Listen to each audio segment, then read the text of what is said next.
예수 그리스도의 이름으로 기도드립니다. 아멘. 로마서 6장 11절.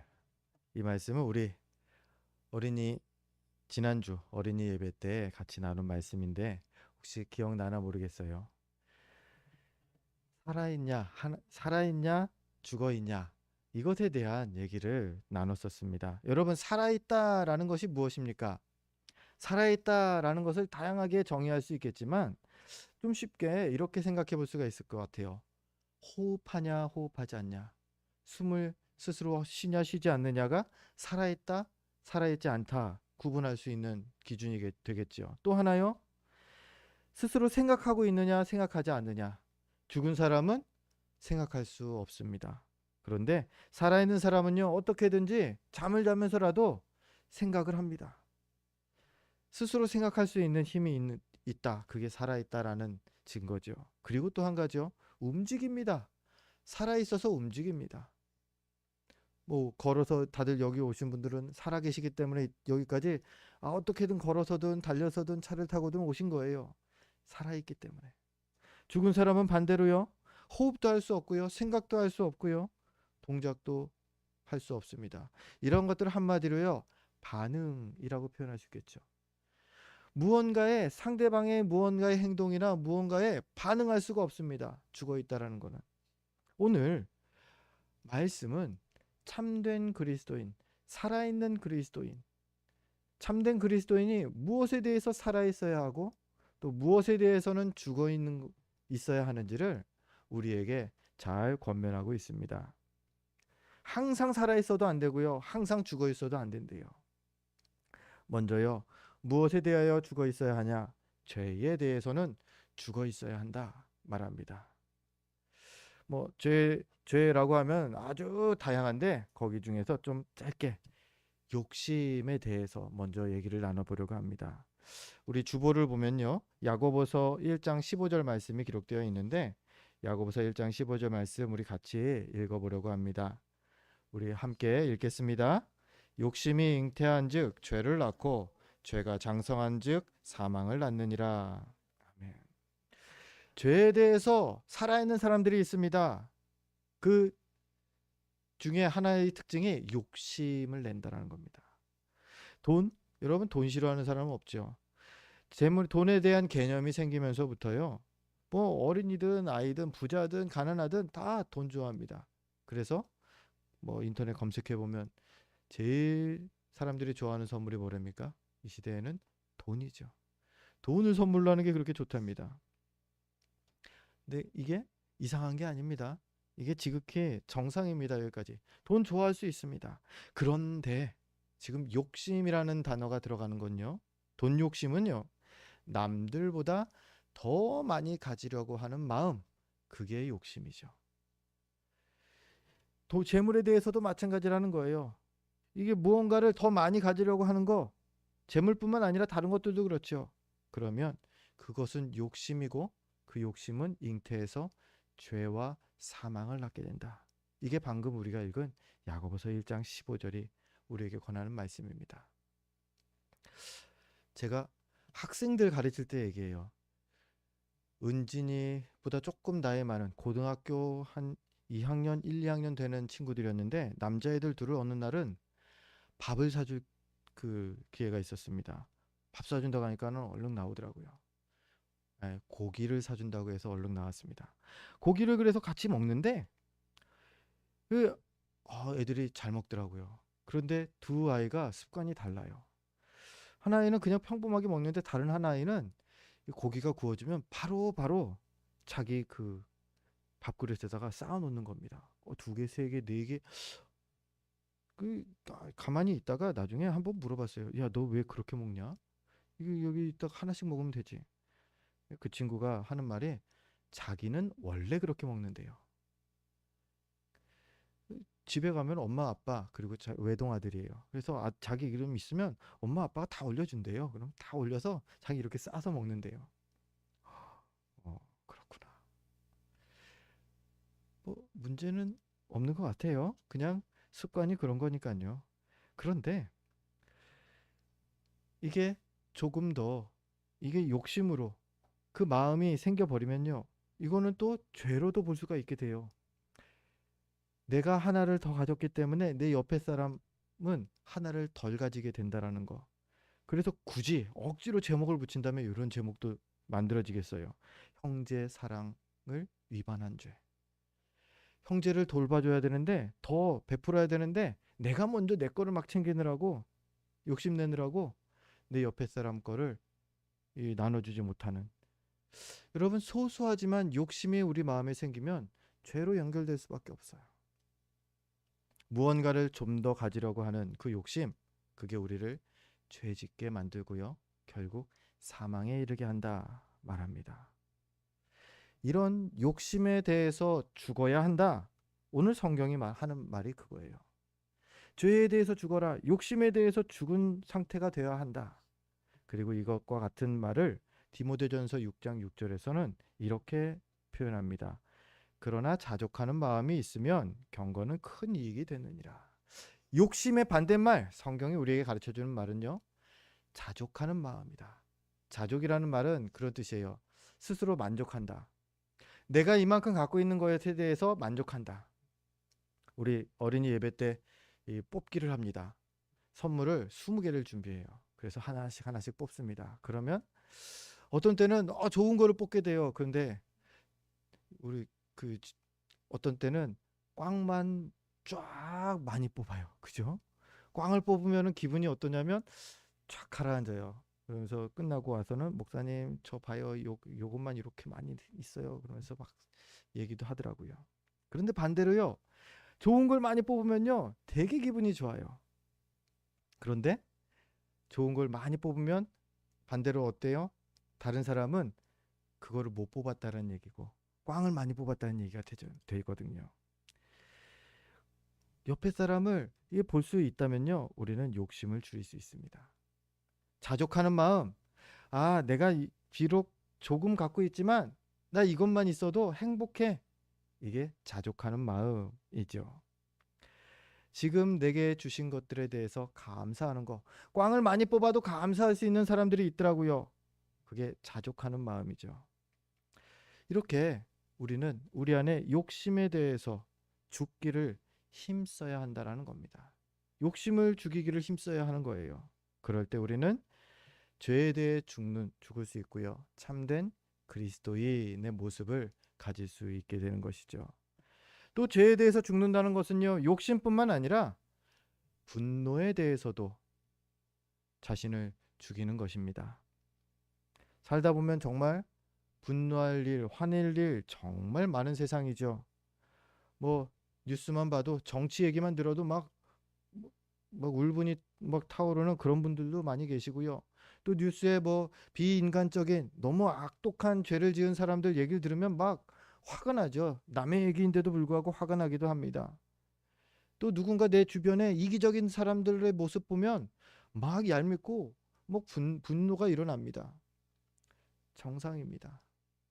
정상인데 그런데 성경은 그 분노까지도 우리 안에서 죽이도록 힘써야 한다. 왜요? 우리는 그리스도인이기 때문입니다. 한 번은 새벽 기도 때 얘기해요. 동네마다 주차난이 되게 다들 심각하시죠? 저희 동네도 그렇습니다.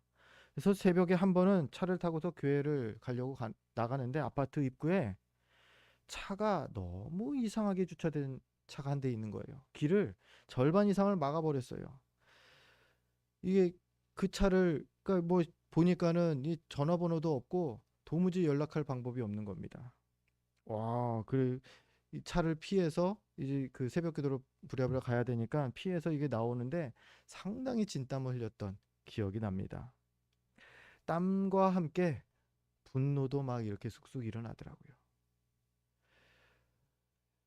조금 자기 혼자 편하려고 이게 조금 쉽게 행동한다. 그것은 다른 사람들에게 상당히 불편을 주는 거고요. 그리고 분노를 야기할 수 있죠. 이렇게 우리는 보통 이렇게 분노를 야기하고 분노를 갖기도 하고요. 또 부당한 대우를 받을 때도 우리가 분노를 또 일으키기도 합니다. 차별.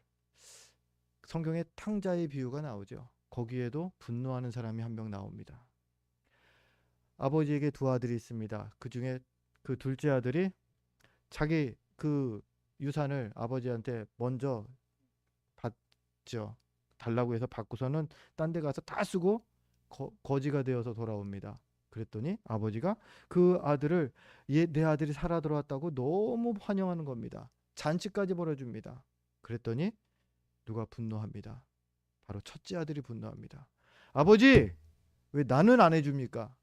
나는 항상 아버지 옆에 있으면서 아버지 일 도와드리고 저 둘째 녀석처럼 그 돈도 다 아무렇게나 안 쓰고 그랬는데 내 친구들하고 같이 먹을 양 한 마리, 소 한 마리 잡아주신 적 있습니까?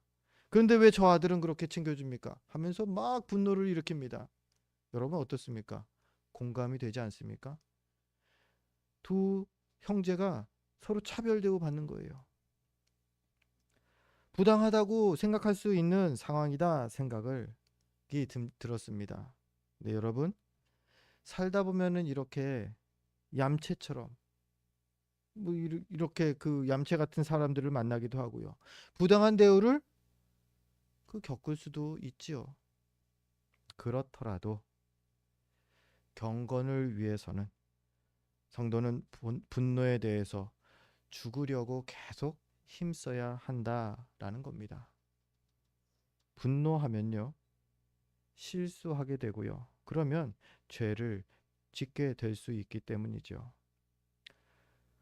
시편 37편 8절이 그러한 분노를 경계하라는 말씀이 나옵니다. 우리 주보를 보면서 시편 37편 8절 말씀 같이 읽겠습니다. 분을 그치고 노를 버리며 불평하지 말라. 오히려 악을 만들 뿐이라. 아멘. 분을 그치고 노를 버려라. 분노하지 말아라. 왜요? 분노해서 불평하면 악을 만들게 되기 때문이다 말합니다. 이 말씀대로 분노는요 우리 안에서 죄를 유발합니다. 그래서 분노를 죽이려고 계속 우리는 노력해야 합니다. 이렇게 내 안에 분노를 죽이는 것, 이것이 죄에 대해 죽는 것이다. 참된 그리스도인의 모습이다 라고 성경은 말하는 것이죠. 또 있습니다. 참된 그리스도인은요 죄에 대해서는 이렇게 죽어야 됩니다. 분노를, 욕심을 죽여야 됩니다. 그런데요 또 살아야 할 때도 있습니다. 바로 하나님에 대해서는 살아야 합니다. 산다는 거 앞서도 말씀드렸다시피 반응할 수 있다라는 겁니다. 말로 또 생각으로 행동으로 어떤 자극에 대해서 반응하는 것입니다. 그게 살아있다라는 증거입니다. 죽은 사람은 이런 반응이 없기 때문에 죽은 거죠. 아무리 아프게 해도 아무리 건드려도 아무리 불러도 반응하지 않습니다. 오늘 본문은요. 하나님에 대해서 우리가 이렇게 살아 있어야 한다 말하는 것이죠. 살아서 누구에게 반응해야 한다? 하나님께 반응해야 한다는 겁니다. 이 하나님에 대해서 살아있다, 하나님께 반응한다라는 것은요. 세 가지로 이렇게 생각할 수 있어요. 하나님의 말씀에 반응하는 것이고요. 기도로 반응하는 것이고요. 세 번째, 사명에 대해서 반응하는 것입니다. 첫 번째로요. 말씀에 대해서 우리는 반응해야 합니다. 엠마오로 가던 두 제자가 있었죠. 예수님의 그 십자가 못 박히신 사건에 대해서 서로 대화하면서 가고 있었습니다. 그때에 부활하신 예수님께서 그들을 찾아오시고 그들에게 예수 그리스도의 부활을 알리십니다. 하루 종일 동행하는 동안 그들이 예수님 말씀을 들었지만 전혀 알아보지 못하지요. 그러다가 나중에 예수님을 알게 되었을 때 예수님께서 그 자리를 떠나십니다. 그리고 그 후에 그 두 제자의 고백이 누가복음 24장 32절에 이렇게 나옵니다. 우리 이것도 주보를 보면서 같이 또 읽어보겠습니다. 함께 읽습니다. 그들이 서로 말하되 길에서 우리에게 말씀하시고 우리에게 성경을 풀어 주실 때에 우리 속에서 마음이 뜨겁지 아니하더냐 하고. 이 두 제자가 아까 어땠습니까? 하나님의 말씀을, 예수님께서 말씀을 전하시는 걸 들을 때에 무언가 반응이 왔습니다. 어떤 반응을 합니까? 그 마음이 뜨거워지지 아니하더냐. 말씀을 듣는데 마음이 뜨거워지는 그런 특별한 경험을 하게 되는 겁니다. 반응을 한 것이죠. 이 두 제자처럼 말씀에 대해서 우리가 반응하며 살아 있어야 한다라는 겁니다. 말씀을 들을 때에 우리 마음이 반응해야 한다라는 겁니다. 하나님의 말씀이 마음에 울림을 주고요. 그 말씀이 그렇구나 하며 깨달아지고요. 또 말씀을 우리의 마음에 각인시키는 것입니다. 새기는 겁니다. 이게 하나님에 대해 살아있는 그리스도인의 모습, 말씀에 대해 살아있는 성도의 모습인 것이죠. 그런데 말이 쉽죠? 정말 어려운 겁니다. 말씀을 듣는데 반응한다. 말씀을 하나하나 깨닫고 막 반응한다. 얼마나 어려운지 모르겠습니다. 감사하게도 하나님은 우리의 이러한 연약함을 다 아시고요. 우리를 도우십니다. 부끄럽지만 제 옛날 그 경험을 말씀을 하나 드리려고 합니다. 설교 하나님 예배 드릴 때 참 저는 잘 잤습니다. 그것도 그때 저희는 성가대가 목사님이 설교하면 이 옆에 이렇게 있었어요. 성도들이 저기서 쳐다볼 수 있게. 그런데 여기 앉아서 성가대 하면서 잤어요. 잠이 안 자려고 해도 너무 오는 거예요. 여러분도 그런 경험이 있으시죠? 정말 안 자려고 하는데, 집중하려고 하는데, 말씀에 집중하고 살아있으려고, 깨어있으려고 반응하려고 하는데 잘 안 되는 겁니다. 그게 우리입니다. 그리고 그러한 우리에게 하나님께서 은혜를 주십니다. 간절히 사모하는 이들에게 은혜를 주십니다. 저에게도 은혜를 주셔서 저는 이제는 예배 중에 절대 안 잡니다. 잘 수가 없습니다. 앞에서 잠이 오지 않게 하나님이 이런 은혜를 주셨어요. 그때 많이 기도했거든요. 하나님, 예배 중에 이렇게 자면 안 되는데 아는데 너무 졸립니다. 해결 좀 해주세요. 여러분, 예배 중에 주무시더라도 이런 기도를 하지 마시기 바랍니다. 네, 아니요. 감사하죠. 네. 그래서 하나님께서 이렇게 예배를 섬기면서 말씀을 증거하는 이런 자리에 또한 이렇게 헌신할 수 있게 은혜를 베풀어 주셨습니다. 드리는 말씀은요, 요지는 그렇습니다. 하나님께서 우리 약함을 아시고요, 우리에게 은혜를 주신다라는 겁니다. 우리의 문제가 있다 그러면요, 하나님께 가서 고백하는 겁니다. 하나님, 저 이런 문제가 있습니다. 이게 문제인 걸 제가 아는데 잘 안 됩니다. 고쳐주세요. 그럼 긍휼이 풍성하신 우리 하나님께서 우리 기도에 응답해 주신다는 겁니다. 이렇게 먼저 말씀에 대해서 살아있기를 힘써야 우리가 하고요. 두 번째로 하나님에 대해 살아있는다라는 것은 방금 또 말씀드렸다시피 기도에 대해서 살아있어야 합니다. 기도가 무엇이냐면요, 여러분, 하나님과의 대화입니다. 하나님과 우리 가족 간에 누구 친구들과의 대화할 때 어떻습니까? 딱 그거하고 똑같은 거예요. 기도는요, 하나님과 내가 대화하는 거예요, 둘이서. 죽은 사람은 대화할 수 없습니다. 듣고 말하는 거, 이게 대화인데요. 들을 수도 없고요. 말할 수 없기 때문에 죽은 사람은 하나님과 기도하지 못합니다. 살아있는 우리에게 믿음을 주시고 하나님께서 우리에게 대화를 하게 해주신 것이죠. 한마디로 기도는요, 우리 영혼이 하나님을 향해 살아있다라는 증거라는 겁니다. 그렇기 때문에 성경은 기도를 강조하고요, 기도를 쉬는 것 자체를 죄라고 단정하고 있는 것이죠. 에베소서 6장 18절 말씀에 기도가 얼마나 중요한지를 또 말하고 있습니다. 우리 주보를 보면서 에베소서 6장 18절 말씀도 같이 읽겠습니다. 모든 기도와 간구를 하되 항상 성령 안에서 기도하고 이를 위하여 깨어 구하기를 항상 힘쓰며 여러 성도를 위하여 구하라. 아멘. 항상이라는 단어를 강조하고 있습니다. 기도하세요. 그런데 어떻게 해요? 항상 기도하세요. 항상 깨어서 기도하는 겁니다. 잠들어 있으면 안 됩니다. 오늘 에베소서 6장 18절은 우리에게 그렇게 말합니다. 그렇게 항상 기도에 대해 살아 있을 때에 참된 그리스도인으로 우리는 온전히 설 수 있는 것이죠. 오늘 우리는 하나님에 대해서는 살아 있어야 한다 말했습니다. 즉 하나님의 말씀에 대해서 반응해야 하고요. 기도로 깨어 있어야 한다 말씀드렸죠. 그리고 하나님에 대해 살아 있다라는 건 세 번째로 사명에 대해서 살아 있다라는 겁니다. 사도행전 20장 24절 말씀도 우리 한 번 더 읽으려고 합니다. 우리 주보를 보면서 사도행전 20장 24절 말씀 같이 읽습니다.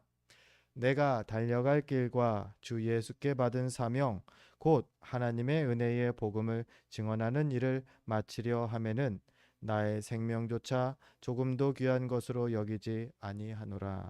아멘. 사도 바울이 자신이 사명을 이루기 위한 그 선언을 이 사도행전 20장 24절에서 하는 겁니다. 두 가지 말하죠. 두 가지 사명을 자신이 분명히 힘쓴다 말합니다. 첫 번째, 믿음을 끝까지 지키는 사명입니다. 나의 달려갈 길 마치려 하면은 나의 생명이 조금도 귀한 것으로 여기지 않는다. 믿음을 끝까지 지키는 것, 이게 우리에게 하나님이 주신 사명, 임무인 것입니다. 중간에 가다가 그만 좀 쉬면 안 될까요? 아니요.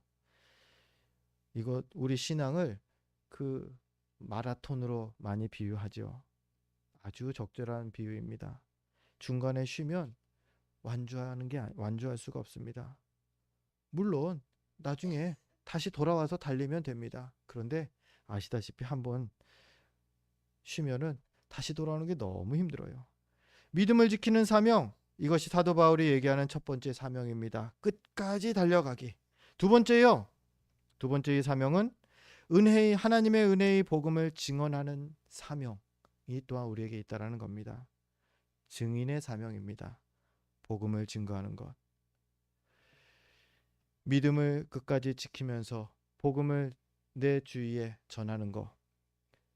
그러할 때에 그 사람은 하나님에 대해서 살아있는 자라는 것입니다.